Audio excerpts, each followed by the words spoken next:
बच्चों हम green Gauss stock theorem कर रहे थे, उसके अंदर गॉस डाइवर्जेंस की कुछ प्रॉब्लम्स कर रहे थे हम। तो गॉस डाइवर्जेंस की एक दूसरी फॉर्म भी होती है जो मैंने यहाँ पे लिखी है, another statement of the Gauss divergence theorem. जो गॉस डाइवर्जेंस थ्योरम है उसे प्रूफ तो हम बाद में करेंगे। उसमें ये कैसा बना है, उसका दूसरा स्टेटमेंट कैसा है, ये वही मैं बताऊंगा उसके अंदर कैसा प्रूफ हुआ है। फिलहाल तो मैं इसका यूज कर रहा हूँ। इसमें देखिए जो डबल इंटीग्रेशन है इसमें एक विशेषता है। यहाँ डी वाई डी जेड के साथ में F1 डाला गया है, डी जेड डी एक्स के साथ में F2 और डी एक्स डी वाई के साथ में F3। यहाँ पर ये जो F1 F2 F3 हैं ये फंक्शन होंगे एक्स वाई जेड के। जब हम इस डबल इंटीग्रल को चेंज करेंगे, ध्यान रखना, जो गॉस डाइवर्जेंस होती है उसमें डबल इंटीग्रेशन ऐसा होता है F dot N D S. तो इसको मैं इस रूप में बदल सकता है, कैसे बदलेंगे बताऊंगा बाद में, अभी प्रूफ नहीं कर रहा मैं। ठीक है, तो अगर कभी ऐसा दिया हो डबल इंटीग्रेशन और तुम्हें ट्रिपल में चेंज करना हो, तो जो ये F1 है उसका करना x के। पता क्या चलेगा, इसमें y और z आ रहे हैं dy dz, तो इसका मतलब इसके x के होगा। और इसमें dz dx आ रहे हैं तो क्या बच गया y, तो F2 का y के होगा, क्योंकि हो सकता है ये आगे पीछे लिखे हुए हो। और यहाँ पे लिखा है dx dy, तो जो इसके साथ मारा उसका होगा z के। अब बस उसके बाद में फिर ट्रिपल इंटीग्रल में कन्वर्ट करना होगा। सही है। तो यहाँ पर ट्रिपल इंटीग्रल क्या होता था तुम्हें ध्यान होगा, तो डेल डॉट एफ और पीछे होता था डीवी। वास्तव में एफ जो है यहाँ पर होता क्या है, F1i plus F2j plus F3 के। जो यहाँ एफ फंक्शन दी गई होगी उसके कंपोनेंट है, घटक है। ये आई का गुणांक, ये जे का और ये के का। डाइवर्जेंस जब निकालते हैं तो तुम्हें शॉर्टकट बताया था मैंने कि जो आई के साथ होता है उसका एक्स के, जो वाई के जे के साथ होता है उसका वाई के, और जो के साथ होता है उसका जेड के। तो उससे बना हुआ है ये। और इनटू में क्या जाएगा डीवी, डीवी का मतलब D X D Y D Z. तो ये साइड तो मैंने बता दी वैसे ही जो है, लेकिन ये साइड कैसा बनी है इसमें प्रोजेक्शन निकालना पड़ेगा, वो बाद में बताऊंगा मैं। तो अगर कभी डबल इंटीग्रेशन का क्वेश्चन ऐसा आ जाए, अब वो कह रहा है गॉस डाइवर्जेंस से इसे चेंज करो ट्रिपल में, तो ऐसे चेंज करना है तुम्हें। जैसे कि ये क्वेश्चन है, अब ये क्वेश्चन डबल इंटीग्रल का है। अब देखो यो क्वेश्चन बिल्कुल इसके जैसा है या नहीं है, बताओ F1 कितना है। F1 जो है वो एक्स स्क्वायर है, F2 कितना है वाई स्क्वायर, और F3 कितना है, ये सारा ये करें। ठीक जी। अब जब इसे ट्रिपल में चेंज करेंगे तो ट्रिपल में चेंज करने के लिए लिमिट चाहिए, लिमिट उसने हमें दे रखी है। तो हम गॉस डाइवर्जेंस से इसे बदल देंगे ट्रिपल में, और लिमिट हमें पता है, क्वेश्चन सोल्व हो जाएगा।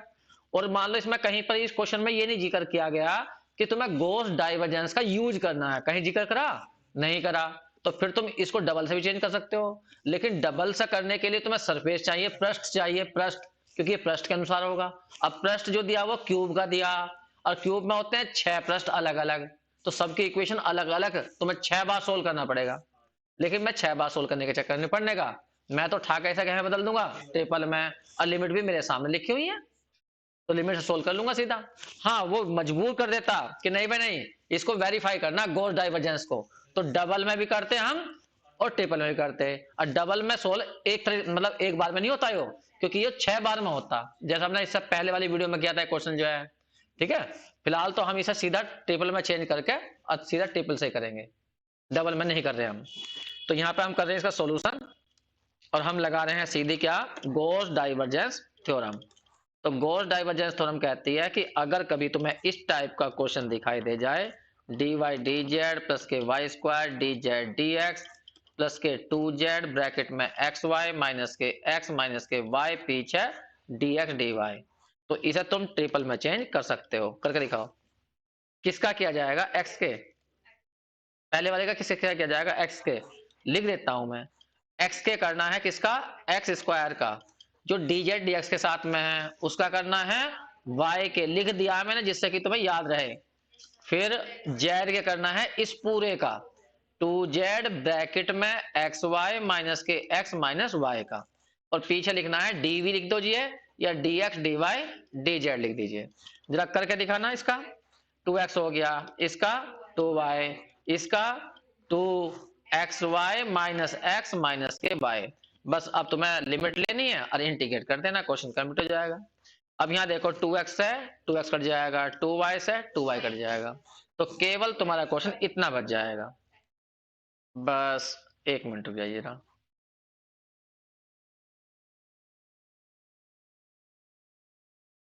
हाँ बताओ क्या आ गया। ट्रिपल इंटीग्रल टू को तो तुम बाहर ले लोगे, अंदर बच जाएगा केवल एक्स वाई और डी एक्स और डी वाई और डी जेड। लिमिट उसने खुद दी है 0 to 1, वाई की लिमिट भी 0 to 1 है, जेड की लिमिट भी 0 to 1 है। कांस्टेंट लिमिट है, किसी को भी पहले कर लीजिए। अगर तुम जेड करते हो तो एक्स वाई तो कांस्टेंट है, 1 का हो जाएगा जेड और लिमिट भर दोगे 0 to 1। क्या बच जाएगा D X D Y. Z की जगह 1 भरोगे तो 1 ही बचेगा केवल, तो यहाँ बचेगा केवल एक्स वाई। और अब इसे भी कर दो जल्दी जल्दी। बताओ यहाँ बचा एक्स वाई, अब तो कर लोगे मेरे ख्याल से। हाँ वाई स्क्वायर बाई 2 हो जाएगा, फिर लिमिट भर दोगे तो 1/2 बचेगा। ठीक है अब हाँ ये यहाँ सही है अपना, बता नोट कर लीजिए जल्दी से। ऊपर का नोट कर लेता क्या? ठीक है इसे नोट करिए। देखो बच्चों हम क्वेश्चन नंबर सॉल्व कर रहे हैं 7 में एफ की वैल्यू दी है उसने और कहा इस डबल इंटीग्रल को सोल्व करो और इसका आंसर ये ला के दिखाओ। और हमें पता है डबल इंटीग्रेशन के अंदर हमें पृष्ठ चाहिए, क्योंकि बिना पृष्ठ की हेल्प के हम अगर उसमें जेड वेड आ गया तो, और हम कर रहे हैं डीएक्स डी में, तो कहां से करेंगे? तो सरफेस तो चाहिए हमें, पृष्ठ तो चाहिए। तो पृष्ठ उसने बताया गोले का लेना, और गोले की तुम्हें इक्वेशन ये दे दी गई। इस इक्वेशन की हेल्प से तुम इसको सोल्व कर सकते हो। डबल इंटीग्रेशन है तो केवल dx dy में होगा, या तुम dy dz में करोगे, दो में तो करोगे सोल्व, तो तीसरे को तो गायब करना पड़ेगा ना। अगर मान लो क्वेश्चन तुमने xy में करा तो z आ गया तो z तुम इससे भरोगे ना, इससे z निकाल के उसमें भर देंगे। तो यहाँ पे गोला बता सकते हो, गोले का केंद्र क्या है? यहाँ पर केंद्र 1 2 3 ये केंद्र है और रेडियस है 1। तो यहाँ पर जो गोला लिखा मैंने ये रहा, इसका जो केंद्र है वो ओरिजिन पर नहीं है, ना ना ना ना, इसका केंद्र अलग है। किस बिंदु पर है? 1 2 3 पर, और रेडियस दी गई है 1, तो ओरिजिन तो कहीं और होगा, एक्स एक्सिस वाई एक्सिस, और ये होगा जेड एक्सिस। मूल बिंदु यहाँ कहीं होगा। तो ये ऐसा गोला दिया है। ठीक है चलो बाद में की बात है, पहले यहाँ पे देखो हम सॉल्यूशन निकालना चाहते हैं इस क्वेश्चन का। ये है हमारा एक double integration F dot N D S के। अगर तुम डबल इंटीग्रेशन सोल्व करना चाहते हो तो डबल इंटीग्रेशन में सोल्व करने के लिए पृष्ठ की समीकरण ये रही। ठीक है इसमें पहले n निकालना पड़ेगा, f तो पता ही है, n निकालना पड़ेगा। n निकालने के लिए इसे छोटा f मान लेंगे, उसका ग्रेडियंट निकाल लेंगे। ग्रेडियंट याद बता रखा है मैंने, ग्रेडियंट निकाल के ग्रेडियंट के मोड से डिवाइड कर देंगे, n आ जाएगा। और ds के 3 फॉर्मूले होते हैं, कोई सा फॉर्मूला लगा दीजिए। सही है, लेकिन मैं उससे नहीं कर रहा, ये बहुत आसानी से हो जाएगा गॉस डाइवर्जेंस थ्योरम से। अगर इसे हम गॉस डाइवर्जेंस से करें तो जल्दी हो जाता है। देखिए गॉस डाइवर्जेंस थ्योरम में ये करो, ध्यान दो एक मिनट को, क्या आता है? डेल डॉट एफ आता है और पीछे आता है डीवी। बस अब तुम इसका डाइवर्जेंस बता दो, एफ का डाइवर्जेंस बोलो।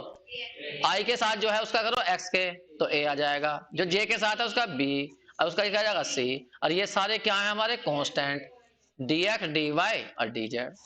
तो मेरा कहने का मतलब है सिंपल, यहाँ पर ए बी सी तो ये आ जाएंगे बाहर, ये आ गए। बस ये ट्रिपल इंटीग्रल आ गया, और यहाँ पे dx और dy और dz। अब सुनना ध्यान से, अब मैं लिमिट कैसे निकालूंगा? ये रहा पृष्ठ, इससे लिमिट निकालनी, x की लिमिट निकालनी, तो y और z को 0 भर दूंगा तो x की आ जाएंगी। फिर y की लिमिट निकालनी है तो z को 0 भर दूंगा तो y की लिमिट x में आ जाएंगे। और z को 0 भर, और फिर निकालनी z की, तो किसी को भी 0 नहीं भरूंगा। लेकिन मैं ऐसा कुछ भी नहीं करूंगा। मुझे एक बात का पता है कि जब भी कभी ट्रिपल इंटीग्रल आ जाए और यहाँ पीछे कुछ यहाँ फंक्शन ना हो कोई भी, और तुम लिमिट निकाले सोल्व करो, तो ये उस चीज का जिसका सरफेस होता है उसका ये आयतन आ जाता है, आयतन या वॉल्यूम आ जाता है। सोल्व करने की जरूरत नहीं है। तो यहाँ पर ये जो आएगा ये वॉल्यूम आएगा। किसका वॉल्यूम? जो तुम्हें प्रश्न दिया गया। किसका प्रश्न दिया गया? गोले का। तो यहाँ गोले का आयतन आ जाएगा सोल्व करने के बाद। ठीक है तो यहाँ पे लिख दूंगा मैं वॉल्यूम ऑफ स्फीयर, और स्फीयर का गोले का आयतन तुम जानते हो कितना होता है? 4/3 पाई रेडियस के क्यूब, और रेडियस है यहाँ पर 1 उसके क्यूब। बस यही आंसर आ गया। तो मुझे ना लिमिट निकालनी ना कुछ करना। तो ये बात ध्यान रखा करो, अगर कभी डबल इंटीग्रेशन आ रहा हो और पीछे dx dy हो और कुछ नहीं आ रहा हो तो समझ जाओ ये एरिया है। तो मैं एरिया डबल इंटीग्रेशन के चैप्टर में लिखवाए थे हैं। एरिया का फॉर्मूला होता है, वॉल्यूम निकालना हो तो 3 बार इंटीग्रेट कर दो और पीछे dx dy, बस फंक्शन मत डालना। यहाँ समझ में आ गई बात तुम्हें? तो सीधा ये वॉल्यूम का फॉर्मूला हो गया, बस क्वेश्चन कंप्लीट हो गया। तो ज्यादा मेहनत नहीं करनी पड़ेगी हमें इसमें। और तुम डबल से कर। बच्चे क्वेश्चन नंबर हम बात कर रहे हैं 8 की। इसने f दे दिया है, उसने कहा गॉस डाइवर्जेंस थ्योरम को वेरीफाई करिए। और जो पृष्ठ दिया है वो किसका दिया है? सरफेस जो दिया है उसने लिखा है यहाँ X square plus Y square equal to 4, ये सर्किल बनाया है, और जेड बराबर 0 और जेड बराबर 3 ये दिए हैं दो प्लेन, दो समतल। देखिए जो एक्स वाई प्लेन होता है ना, जो एक्स वाई प्लेन होता है, इसमें जो ये प्लेन है पूरा पूरा प्लेन, इस प्लेन की इक्वेशन होती है जेड बराबर 0, क्योंकि इसके हर पॉइंट पर जेड की वैल्यू 0 जाएगी, ठीक है। और जेड इक्वल टू 3 का मतलब क्या है, यहां से 3 डिस्टेंस पर ऊपर ले लो, कितने डिस्टेंस पर ले लो, 3 पर, तो जो ये प्लेन बनेगा, अब प्लेन का मतलब ये नहीं कि तो चकोरी हो गए, अब प्लेन तो सर्किल बना लो, प्लेन तो कैसा भी हो गए। अब मान लीजिए कांच है तो ये प्लेन ही तो है, अब ये ना देखिए यहां से कटिंग भी हो रही है इसमें, तो तब भी ये प्लेन है, तो प्लेन कैसे भी हो सकते हैं। तो ये वाला प्लेन जो होगा, ये वाला प्लेन, ये इस प्लेन के हर पॉइंट पर जेड की वैल्यू 3 ही आएगी, क्योंकि ये इसके बिल्कुल इसके से नीचे वाले कह दो, नीचे वाले प्लेन के क्या है, समांतर होगा ऊपरले वाला।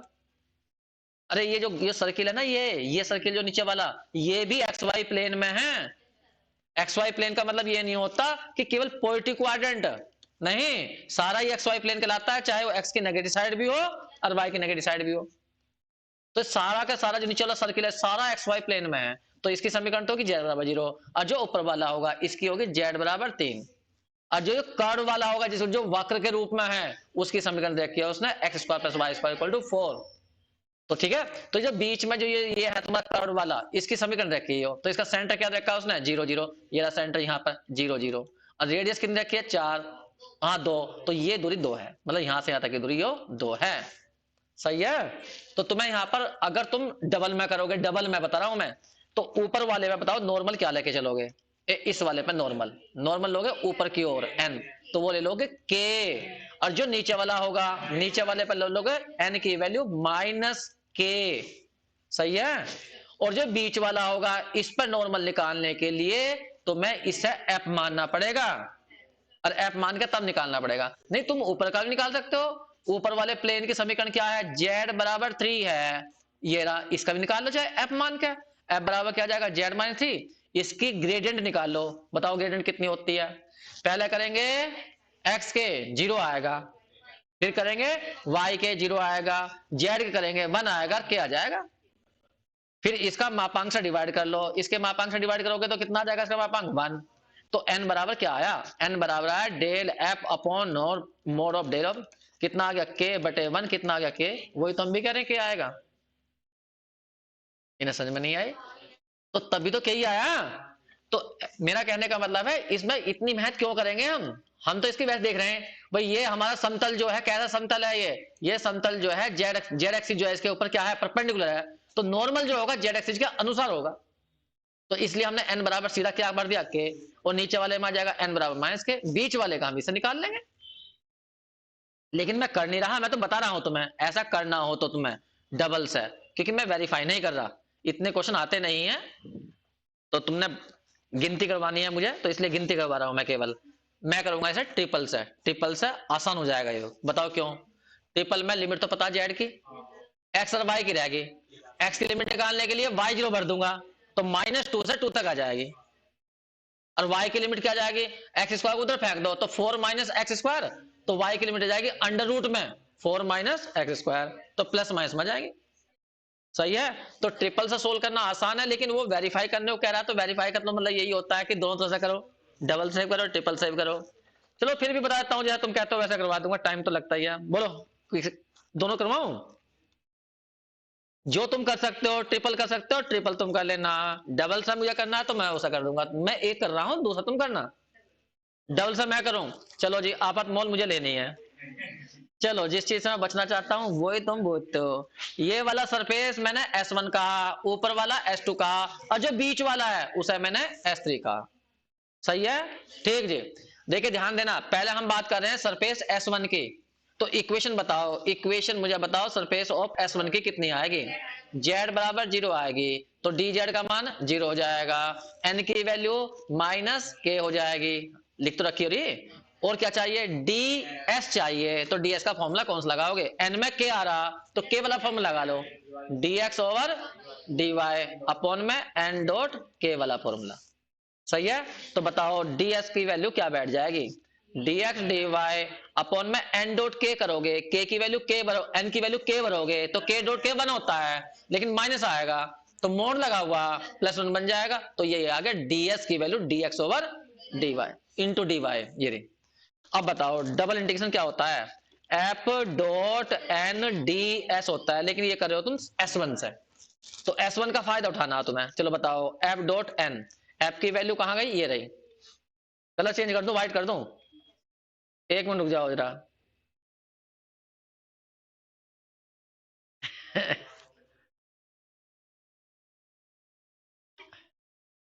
एफ की वैल्यू हो रही 4xi माइनस के 2y² प्लस के Z²। ट्यूशन का मतलब पहले यही हुआ करता था, जो कमजोर बच्चे हुआ करते थे वो पढ़ते थे केवल ट्यूशन। हाँ, और अब जो सबसे ज्यादा होशियार हो ना, वो पहले भागा है ट्यूशनों में। लेकिन ट्यूशन का मतलब यही होता था। अब तो इन्होंने फैशन बन गया, वो जो है घर वालों में पैसा बहुत है, सब पढ़ रहे हैं मजे में। चलो के डॉट के करो, 1 हो जाएगा तो केवल क्या बचेगा, Z², और पीछे आ जाएगा dx/dy। और जेड की वैल्यू कितनी थी, 0, तो पूरा इंटीग्रल 0 हो जाएगा। तो इस सरफेस के अनुसार ये पूरा इंटीग्रल 0 आ गया, क्योंकि जेड की वैल्यू तो 0 थी। अब करेंगे ऊपर वाले के लिए, S2 के लिए। इक्वेशन ऑफ S2 बता दीजिए क्या थी, z बराबर 3 थी, तो डी जेड की वैल्यू क्या हो जाएगी, 0। चलो डी जेड की तो नहीं पड़ती, लेकिन फिर भी करो। n कितना है वो तुम्हें पता ही है, एक मिनट में जरा इसको कर दूं, इतना कर लिया तुमने। बताओ भाई n कितना था, n था k, और क्या चाहिए, ds चाहिए। ds का फॉर्मूला वही लगाओगे, ds dx, हाँ n डॉट k वाला, n डॉट k की वैल्यू 1 हो जाएगी, तो केवल क्या बच जाएगा, dx/dy। अब सोल्व करो, f डॉट n ds निकालना है आपका S2 को लेकर, करिए। f की वैल्यू तो वही थी हमारी 4xi माइनस के 2y² j था, प्लस के Z² k था, और डॉट में आ गया तुम्हारा n की वैल्यू k थी। नहीं, इसके लिए प्लस k थी, नॉर्मल ऊपर था ना। तो यहाँ पर आ गया तुम्हारा ट्रिपल इंटीग्रल, z की वैल्यू Z² आएगा, और यहाँ जाएगा dx dy। बताइए सरफेस पे z की वैल्यू कितनी थी, 3, तो z की जगह 3 भर दीजिए। हाँ, तो यहाँ 9 को तुम बाहर निकाल लेना। अब तुम लिमिट निकालनी सब जानते हो, लिमिट बता दीजिए क्या था, x² plus y² equal to 4 दिखा था शायद, और z की लिमिट थी 0 to 3। हमें z की तो नहीं चाहिए, हमें तो xy की चाहिए। बताओ x की लिमिट निकालने के लिए क्या करते हैं, हाँ y की जगह 0 भर देते हैं, x की लिमिट निकालने के लिए तो -2 से लेकर 2 तक आ जाएंगे, और y की लिमिट बता दीजिए क्या आ जाएगी। हाँ, y की लिमिट आ जाएगी -√4 माइनस x² से लेकर √4 - x² तक। अब देखो हम कितनी मेहनत कर रहे हैं, लेकिन मैंने तुम्हें यही बात अभी समझाई थोड़ी देर पहले। तो मैं ये कहा था जब फंक्शन ना हो ना, तो डबल इंटीग्रेशन का मतलब एरिया होगा। तो ये एरिया का फॉर्मूला लिखवाया था डबल इंटीग्रेशन में, लेकिन किसका एरिया, तो S2 देखो ना, S2 का एरिया। और S2 क्या है, एक सर्किल है जिसकी रेडियस कितनी है, 2 है, तो सीधा इंटीग्रेट कर दो, वही आंसर आएगा। इन्हें समझ में ना आई बात, तुम इंटीग्रेट करके देख लो, कोई बात ना, कर लियो घर पे जाकर, कोई दिक्कत थोड़ी है। तो मुझे यहाँ पर डायरेक्ट लिख देना चाहिए था क्या, 9 इंटू एरिया ऑफ S2। तो S2 का एरिया क्या होगा, S2 एक सर्किल है, तो क्या जाएगा एरिया बताओ, पाई रेडियस 2 का स्क्वायर, तो कितना हो गया, 4 तो होगा, 4 निम 36, तो 36 पाई आ गया। अच्छा वैसे निकाल लिया, बस ठीक है, ऐसे ही करेंगे हम। बच्चों अब हम ले बच्चों अब हम सरफेस लेंगे S3। बताइए इक्वेशन ऑफ S3 क्या है, वो है circle, x² plus y² equal to 4, ये ठीक है। अब बताइए यहां से f मान लो, पहले तो सबसे पहले f क्या होगा, f मानेंगे ये, क्योंकि हमें n चाहिए ना, f मान लेंगे x² प्लस y² माइनस के 4। अब इसकी ग्रेडियंट निकाल देंगे, ग्रेडियंट बताओ, 2x आई आ जाएगी प्लस के 2y j हो जाएगा, बस जो 0 हो जाएगा। उसके बाद में बताओ क्या आएगा, n, इसका तुम निकाल लीजिए मोड। तो जब इसका मोड निकालोगे तो यहाँ जाएगा 4x² प्लस के 4y², चाहो तो 2 बाहर निकाल लो, और अंडर रूट में बच जाएगा x² प्लस y², और इसकी वैल्यू यहाँ से भर दो, तो 2 आ जाएगी, कुल मिलाकर 4 आ जाएगा। तो बताइए n की वैल्यू क्या आई, n की वैल्यू बैठेगी del f upon mod of del. इसका मतलब ये आ गया 2xi प्लस के 2yj बटे में आ गया 4, या कह सकते हो 1/2xi प्लस के yj। तो ये नॉर्मल निकालने में भी इतना टाइम लग गया, ये ना। अभी नॉर्मल निकला, अब डीएस निकाल लेंगे। डीएस है, इसका मोड़ना आया था ये ऊपर वाला 4। अब बच्चों यहां पर हमें डीएस निकालने का फॉर्मूला लगाना। अब देखो एन के अंदर आई भी आ रहा, जे भी आ रहा, तो चाहे तो आई वाला फॉर्मूला लगा लो या जे वाला, के वाला मत लगाना, के वाले में वो गड़बड़ कर देगा, तो वो तुम्हारी मर्जी है। आई वाला लगा लूं? आई वाले में क्या आता है बताओ? डी वाई डी जेड, और नीचे एन डॉट आई आएगा, ये तो आएगा।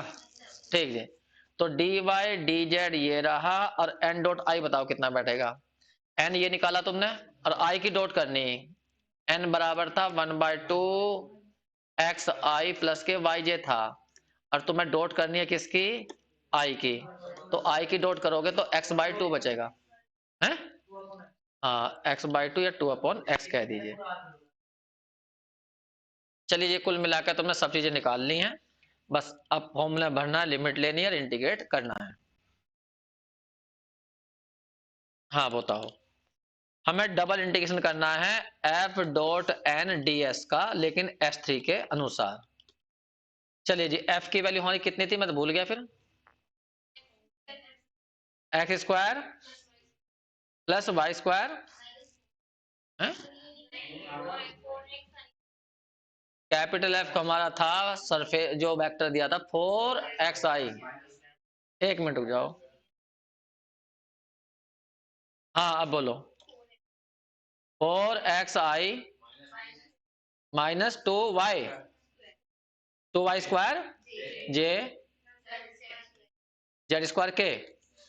ठीक जी, एन तुमने ये निकाला था अभी 1/2 xi प्लस के वाई जे, और डी एस की वैल्यू आई थी हमारी 2/x और डी वाई डी जेड, ये था। चलो बच्चों बताओ अब। 2 से 2 गया ही तुम्हारा, और बताओ क्या आ जाएगा? आई की आई में करनी तो 4x² आ जाएगा, और माइनस के 2y³ हो जाएगा बस, और अपॉन में x भी तो है, और dy dz। अब यहां पर दिक्कत सबसे बड़ी क्या है, x तुम्हें हटाना पड़ेगा, क्योंकि क्वेश्चन तुम कर रहे हो y और z में।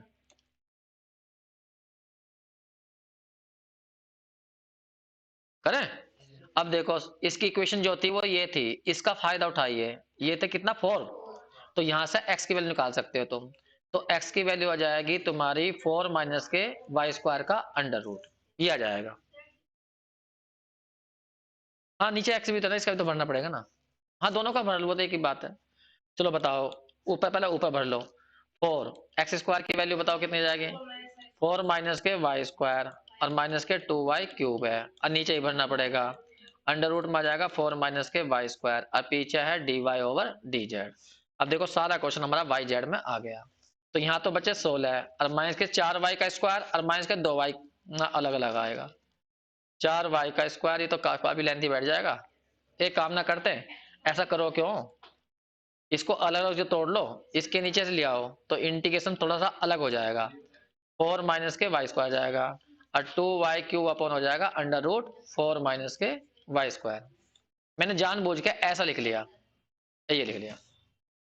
अरे इसके अलग अलग कर लिया, इसके नीचे ये, इसके नीचे ये।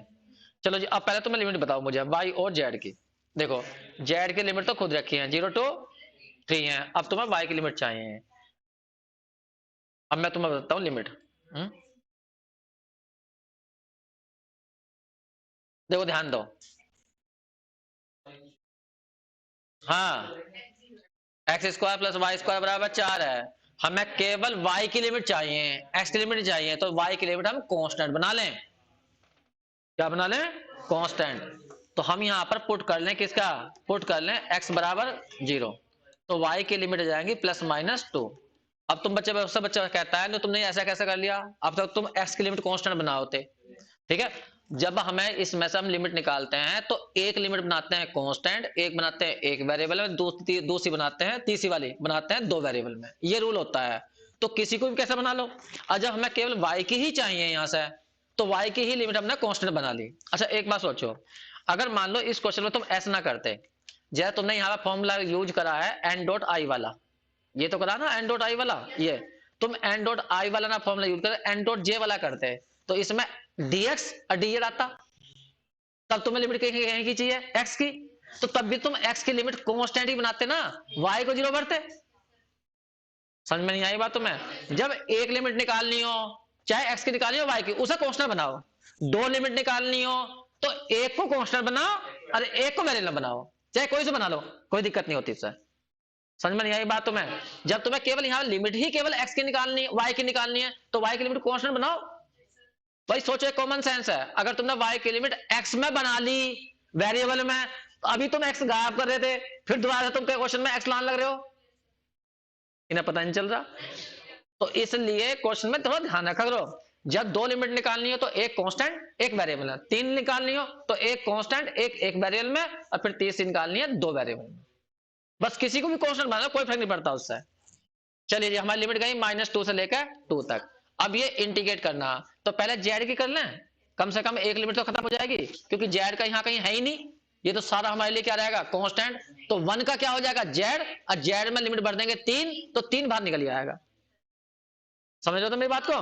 तो यहां पर मैं सीधा पहले कर लेता हूं जेड के, तो 4 under root 4 minus K Y square minus के 2y क्यूब अपॉन में आ जाएगा under root 4 minus K Y square, बाहर आ गया मेरा जेड, और लिमिट भर दूंगा 0 to 3, और पीछे बच गया dy, सॉरी dy, तो ये आ जाएगा 3, 3 बाहर जाएगा।